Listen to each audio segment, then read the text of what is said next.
आई एकटा बहुत सुंदर श्री आदरणीय अशोक मिश्र भाईजी के रचना कैल माँ भगवती के गीत सुना रहल छी। भाईजी नवरात्रि में बहुत सुंदर सुंदर गीत माता जी के गीत के रचना कर रहल छथिन और हम भाई बहन के दिव्य प्रसाद के रूप में द रहल छथिन। तो सुनू ई माँ भगवती के गीत अशोक मिश्र भाईजी के रचना कैल। हम मैया के चरनिया निहारती रहबै ना, अपन नोरी सा चरनिया पखारती रहबै ना, अपन नोरी सा चरनिया पखारती रहबै ना, पखारती रहबै ना, हम निहारती रहबै ना, निहारती रहबै ना,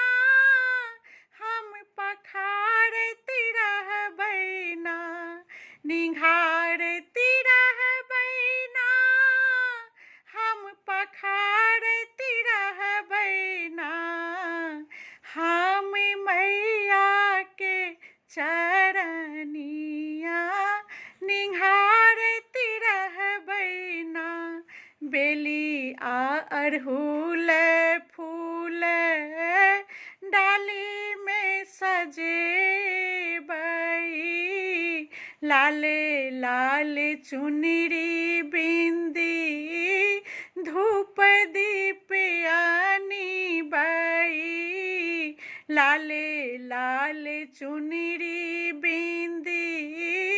धूप दीप आनिबै,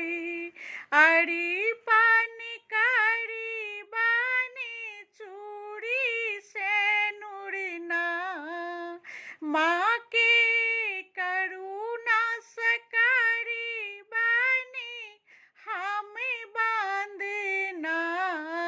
माँ के करुणा सकारी बानी हम बांधना, अपन नोरी सा चरनिया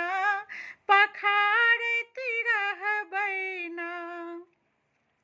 हम मैया के चरनिया निहारती रहबै ना, मैया के चरण में हम नित दिन बैसिबै, टहली बजेबनि माँ के चाकर हम करीबनी, टहली बजेबनि माँ के चाकर हम करीबै, आशीष लेबै हम भरी मोने माँ, माँ के पूजिबनि सदिखन दिन रायना, माँ के पूजिबनि सदिखन दिन रायना, अपन नोरी सा चरनिया पखारती रहबै ना, अपन नोरी सा चरनिया पखारती रहबै ना, हम मैया के चरनिया निहारती रहबै ना, भव सागरी के पार हम करबै, माया के जाल सा बाहर निकलबै, माया के जाल सा बाहर निकलबै, नित दिन गेबै मैया के गुण माँ, माँ के अशोक सुने थी ना खूबी भाजी ना, माँ के असो की सुने थी ना खूबी भाजी ना,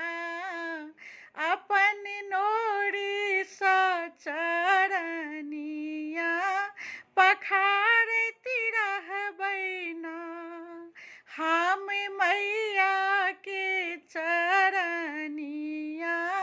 निहारती रहबै ना।